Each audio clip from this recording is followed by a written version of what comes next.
Hmm. Assalamualaikum warahmatullahi wabarakatuh. Kami, Waalaikumsalam. kami dari kelompok 5 ingin mempresentasikan hasil penelitian kami tentang studi deskriptif tingkat kemandirian belajar siswa SD Muhammadiyah 08 Dau. Di sini kami beranggota 5 orang. Pertama, Sabrina Melati dengan NIM 55. Kedua, saya sendiri, Anissa Melewati dengan NIM 575. 3. Kamila Rizky dengan NIM 564. 4. Orchidita Berlian dengan NIM 578. Dan yang terakhir ada Anggi Pangestuti dengan NIM 579. Mari kita selanjutnya untuk ke slide selanjutnya. Untuk bab pertama ini yaitu masalah penelitian. SD Muhammadiyah 08 Dau ini merupakan salah satu SD swasta di Kota Malang karena berstatus swasta. SD ini sering mendapatkan stigma negatif di masyarakat. Mereka menganggap bahwa SD ini tidak lebih unggul dari SD lain, terutama SD yang berstatus negeri. Namun, SD Muhammadiyah ini bisa membuktikan bahwa SD ini bisa lebih unggul dengan berbagai prestasi yang pernah diraih. Misalnya, pada tahun 2010, SD Muhammadiyah 08 Dau ini pernah masuk ke dalam peringkat 4 pada Matematik Pyramid Competition se-Jawa Timur di UMM, menjadi finalis Olimpiade IPA peringkat 10 dan finalis Olimpiade Matematika juara Harapan 1 se-Kabupaten Malang tahun 2010. Dari fenomena ini, kami ingin mengetahui kemandirian belajar pada siswa SD Muhammadiyah 08 Dau, terutama pada siswa kelas 6. Kemandirian belajar ini penting untuk diterapkan pada masa anak-anak mulai dari sekolah dasar, karena di dunia pendidikan, kemandirian belajar ini menjadi salah satu aspek bagian yang penting bagi individu. Jika seseorang memiliki tingkat kemandirian yang tinggi, artinya individu tersebut sanggup dalam mengatasi, menganalisis, dan memecahkan berbagai permasalahan yang ada tanpa bergantung pada orang lain, sehingga dapat melatih individu untuk berpikir kritis. Next.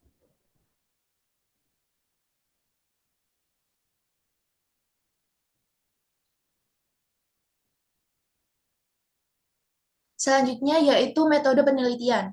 Yang pertama yaitu pendekatan penelitian. Pada penelitian ini menggunakan pendekatan kuantitatif, yang merupakan metode penelitian yang berlandaskan pada filsafat positivisme yang bertujuan untuk meneliti pada populasi atau sampel tertentu. Pengumpulan data menggunakan instrumen penelitian, analisis data bersifat kuantitatif atau statistik dengan tujuan untuk menguji hipotesis yang telah ditetapkan. Dalam penelitian ini pula menggunakan metode deskriptif karena untuk mengetahui tinggi dan rendahnya variabel dan memiliki tujuan mendeskripsikan keadaan dan menginterpretasi objek. Peristiwa yang terkait dengan variabel yang dijelaskan dengan angka ataupun kata-kata. Yang kedua yaitu jenis penelitian. Penelitian ini menggunakan teknik analisis statistik deskriptif. Teknik ini digunakan untuk menganalisis suatu data yang telah terkumpul dengan cara mendeskripsikan data dan bertujuan untuk membuat suatu kesimpulan yang general. Bentuk penyajian data dalam tabel atau distribusi frekuensi dari teknik ini akan diketahui tingkat kemandirian belajar siswa apakah masuk dalam kategori rendah, sedang, ataupun tinggi. Yang ketiga yaitu subjek penelitian dan karakteristik sampel penelitian. Populasi yang digunakan dalam penelitian ini adalah seluruh siswa kelas 6 SD Muhammadiyah 8 Dau Malang. Karakteristik sampel pada penelitian ini adalah siswa aktif SDN Muhammadiyah 8 Dau Malang yang duduk di bangku kelas 6. Lalu berdasarkan hasil dari tabel frekuensi, didapatkan hasil subjek berjenis kelamin perempuan ini berjumlah 17 orang dengan presentasi 54,8%, sedangkan subjek berjenis kelamin laki-laki berjumlah 14 dengan presentase 45,2%. Selanjutnya yaitu alat ukur variabel. Instrumen yang digunakan dalam penelitian ini adalah instrumen kemandirian belajar. Skala kemandirian belajar ini disusun berdasarkan aspek-aspek kemandirian belajar yang dikemukakan oleh Rodwell. Lalu ada jumlah item dan pilihan jawaban. Terdapat 30 item pernyataan mengenai kemandirian belajar dengan 4 pilihan jawaban, yaitu sangat setuju atau SS, setuju S, tidak setuju TS, sangat tidak setuju STS. Lalu ada aspek-aspek kemandirian belajar. Aspek yang diidentifikasikan pada penelitian ini yaitu keaktifan belajar, ketidaktergantungan terhadap orang lain, memiliki kepercayaan diri, memiliki rasa tanggung jawab, berperilaku berdasarkan inisiatif sendiri, menghargai waktu, dan melakukan kontrol diri. Lalu ada reliabilitas. Reliabilitas skala ini merupakan probabilitas perangkat melakukan fungsi yang diperlukan dengan kondisi yang dinyatakan dengan periode waktu. Dari penelitian sebelumnya, untuk mencari reliabilitas ini pada soal yang berbentuk uraian dengan menggunakan rumus Alpha-Kronbach. Next.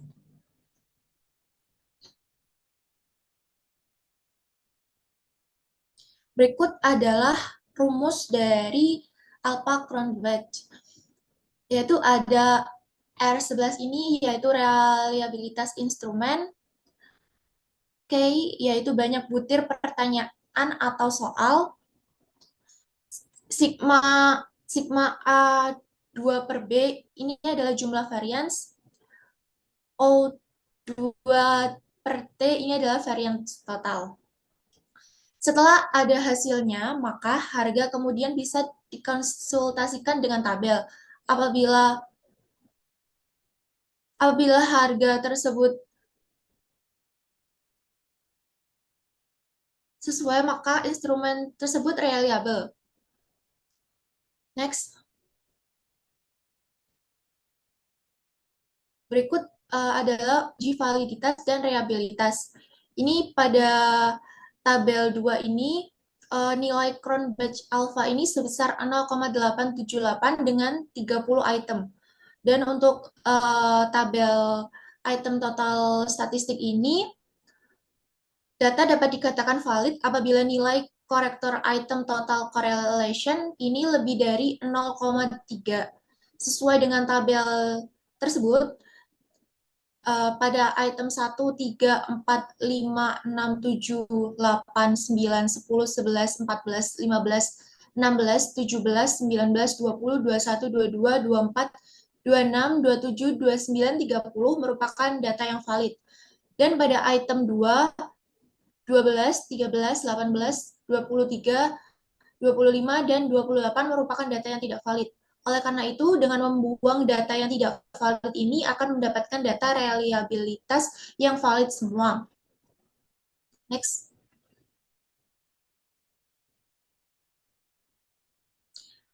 Selanjutnya ini ada tabel 3. Jadi setelah membuang data yang tidak valid ini masih ditemukan nilai corrected item total correlation kurang dari 0,3, yang artinya masih terdapat data yang tidak valid. Untuk itu, kami masih melakukan pengolahan data ulang dengan membuang data yang tidak valid. Lalu, di sini ada tabel 4. Pada tabel 4 ini merupakan hasil dari pengolahan data ulang, yang mana hasil yang didapatkan ini semua valid dengan nilai corrected item total correlation ini lebih dari 0,3. Next. Selanjutnya akan dibacakan oleh teman saya, Kamila. Oke, selanjutnya yaitu bab 4 tentang hasil penelitian.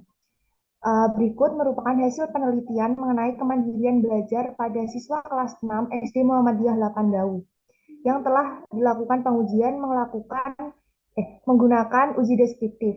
Hasil dari pengujian dijabarkan pada tabel kategorisasi rata-rata kemandirian belajar. Berdasarkan tabel kategorisasi rata-rata kemandirian belajar, dari 31 siswa yang telah diteliti, dapat disimpulkan 8 dengan persentase 25,8 memiliki tingkat kemandirian belajar rendah. 13 siswa dengan persentase 41,9% memiliki tingkat kemandirian belajar sedang. dan 10 siswa lainnya memiliki kemandirian belajar tinggi dengan persentase 32,3%. Selanjutnya yaitu tabel kategorisasi rata-rata aspek 1 keaktifan belajar. Berdasarkan tabel kategorisasi rata-rata aspek 1 keaktifan belajar, dapat diketahui bahwa dari 31 siswa terdapat 8 siswa dengan persentase 25,8% memiliki kategorisasi keaktifan belajar rendah. Kemudian 11 siswa dengan kategorisasi sedang dengan persentase 35,5% dan 12 siswa lainnya dengan kategorisasi tinggi dengan persentase 38,7%. Next.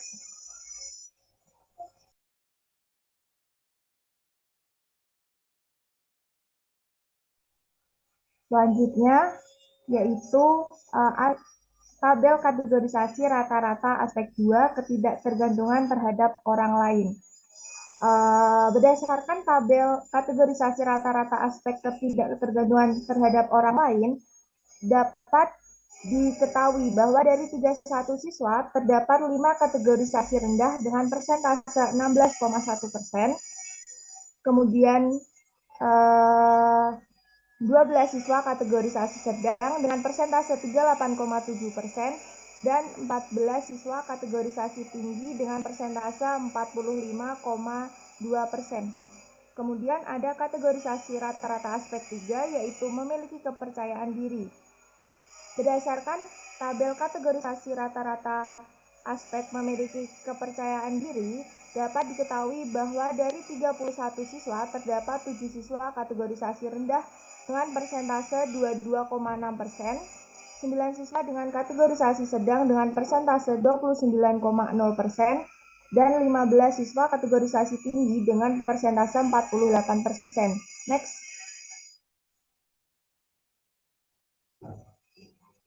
Kemudian pada tabel kategorisasi rata-rata aspek 4, yaitu memiliki rasa tanggung jawab, diketahui bahwa dari 31 siswa terdapat 8 siswa dengan kategorisasi rendah dengan persentase 25,8%, 9 siswa dengan kategorisasi sedang dengan persentase 29,0%, dan 14 siswa dengan kategorisasi tinggi dengan 45,2%. Nah, selanjutnya yaitu kategorisasi rata-rata aspek kelima, yaitu inisiatif. Berdasarkan tabel kategorisasi rata-rata aspek inisiatif, dapat diketahui bahwa dari 31 siswa terdapat 5 siswa kategorisasi rendah dengan persentase 16,1% dan 17 siswa kategorisasi sedang dengan persentase 54,8% dan 19 siswa lainnya memiliki kategorisasi tinggi dengan persentase 29,0%. Selanjutnya,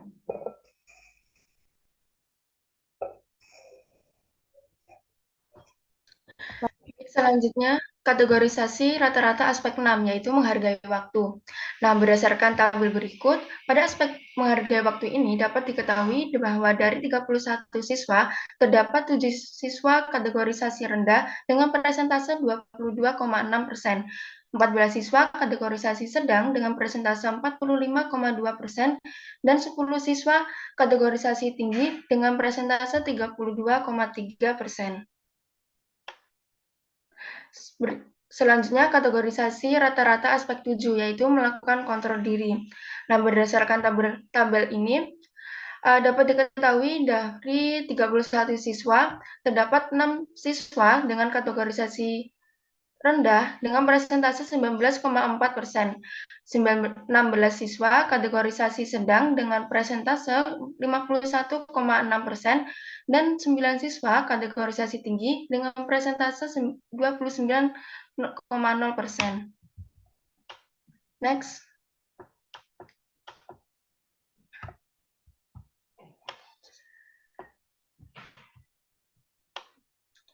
Selanjutnya ada tabel tabulasi silang. Nah, berdasarkan tabel ini, Dapat diketahui pada usia 11 tahun, siswa dengan jenis kelamin laki-laki dengan kategorisasi tingkat kemandirian belajar rendah tidak ditemukan atau 0 siswa.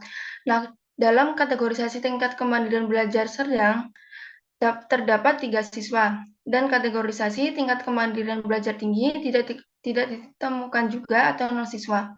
Sedangkan pada usia 11 tahun dengan jenis kelamin perempuan, kategorisasi tingkat kemandirian belajar rendah terdapat 5 siswa, kategorisasi tingkat kemandirian belajar sedang terdapat 4 siswa, dan kategorisasi tingkat kemandirian belajar tinggi terdapat 2 siswa.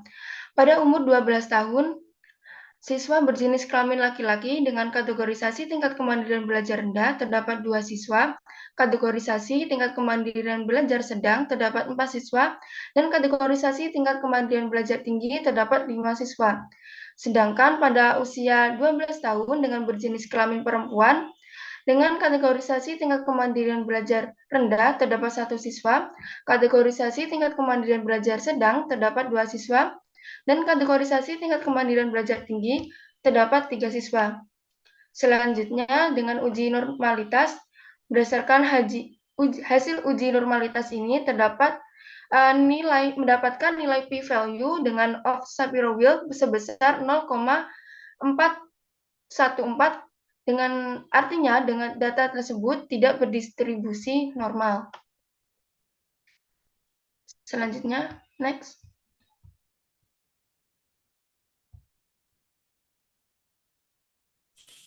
Selanjutnya ada pembahasan terdapat 7 aspek dalam kemandirian belajar. Yang pertama, keaktifan belajar.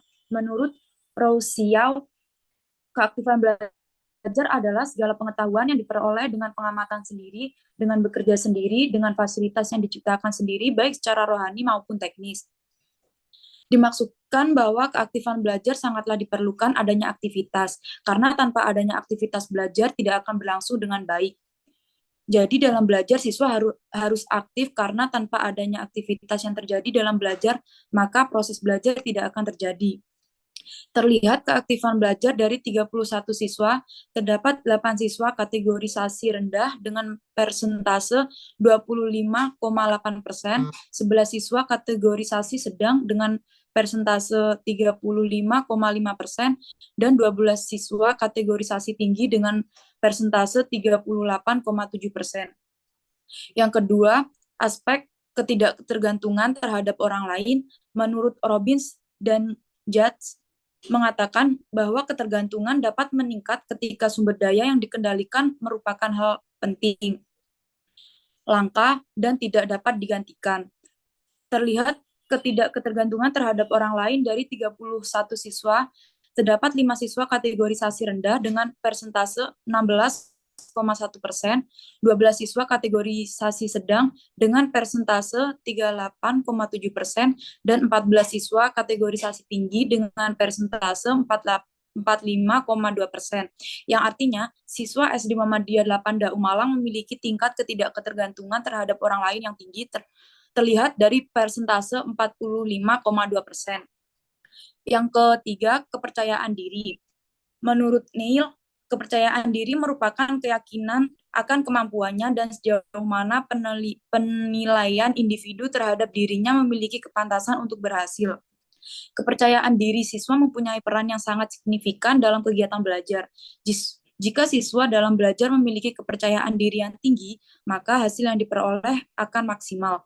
Terlihat dari kepercayaan diri dari 31 siswa, terdapat 7 siswa kategorisasi rendah dengan persentase 22,6%, 9 siswa kategorisasi sedang dengan persentase 29%, dan 15 siswa dengan kategorisasi tinggi dengan persentase 48,4%. Yang artinya, siswa SD Muhammadiyah 8 Dau Malang memiliki tingkat kepercayaan diri yang tinggi, terlihat dari persentase 48,4%.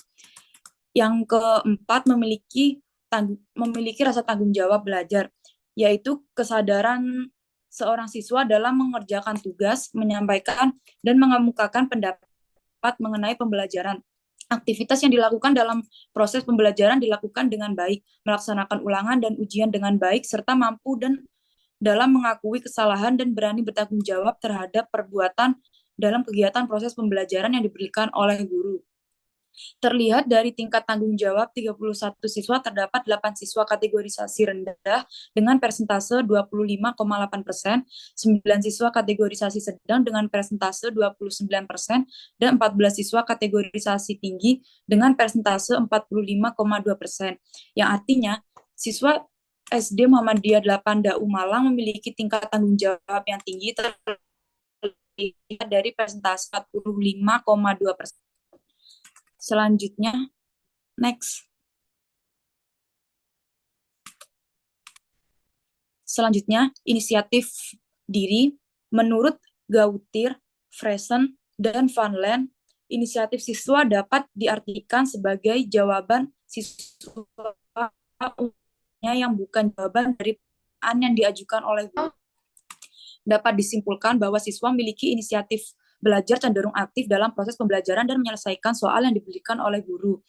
Terlihat dari inisiatif 31 siswa, terdapat 5 siswa kategorisasi rendah dengan persentase 16,1%, 17 siswa kategorisasi sedang dengan persentase 54,8%, 9 siswa kategorisasi tinggi dengan persentase 29%. Yang artinya siswa SD Muhammadiyah 8 DAU Malang memiliki tingkat inisiatif yang sedang, terlihat dari persentase 54,8%. 6. Menghargai waktu. Menurut Gea, menghargai merupakan tindakan atau perlakuan terhadap proses perencanaan dan pelaksanaan hari atau waktu agar dapat melakukan penggunaan paling baik atas waktu yang dimiliki. Terlihat dari bagaimana cara menghargai waktu dari 30 siswa, terdapat 7 siswa kategorisasi rendah dengan persentase 2,5%, siswa kategorisasi sedang dengan persentase 45,2%, 10 siswa kategorisasi tinggi dengan persentase 32,%. Yang artinya, siswa SD Muhammadiyah DAU Malang menghargai waktu yang sedang, terlihat dari persentase 45,2%. Yang melakukan kontrol diri. Menurut Calhoun, kontrol diri merupakan kepekaan membaca situasi diri dan lingkungan, serta kemampuan untuk mengontrol diri dan mengelola faktor perilaku sesuai dengan situasi dan kondisi. Untuk menampilkan diri dalam sosialisasi. Terlihat dalam melakukan kontrol diri, 21 siswa terdapat sosialisasi rendah dengan persentase 19,4%, 16 siswa kategorisasi sedang dengan persentase 51,6%, 9 siswa kategorisasi tinggi dengan persentase 29%. Yang artinya, siswa SD Muhammadiyah 8 DAU Malang memiliki tingkat kontrol diri yang sedang dengan persentase 51,6%. Next.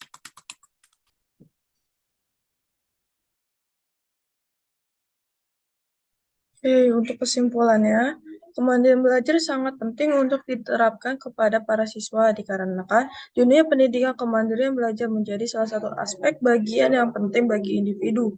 Jika seseorang memiliki tingkat kemandirian yang tinggi, artinya individu tersebut sangat sanggup dalam mengatasi, menganalisis, dan memecahkan berbagai permasalahan yang ada tanpa bergantung pada orang lain, sehingga dapat melatih individu untuk berpikir kritis. Berdasarkan penelitian mengenai hasil rata-rata kemandirian belajar pada 31 siswa SD Muhammadiyah 8 DAU Malang, dapat disimpulkan bahwa 8 siswa dengan persentase 25,8% memiliki tingkat kemandirian belajar yang rendah. 13 siswa dengan persentase 41,9% memiliki tingkat kemandirian belajar sedang, dan 10 siswa lainnya memiliki kemandirian belajar tinggi dengan persentase 32,3%. Lalu untuk sarannya, 1. Bagi peneliti selanjutnya, disarankan pada uji validitas dan reliabilitas melakukan perbaikan pada item di skala yang tidak valid dengan cara mengubah bahasa menjadi bahasa yang lebih bagus, tetapi tetap sesuai dengan maksud item sebelumnya, dan melakukan pengujian ulang. 2. Bagi peneliti selanjutnya, disarankan meneliti tentang tingkat kemandirian belajar, namun ditinjau dari aspek lain yang mempengaruhi kemandirian belajar siswa. Oke, sekian presentasi dari kelompok kami. Ada kata-kata yang mohon dimaafkan. Wassalamualaikum warahmatullahi wabarakatuh.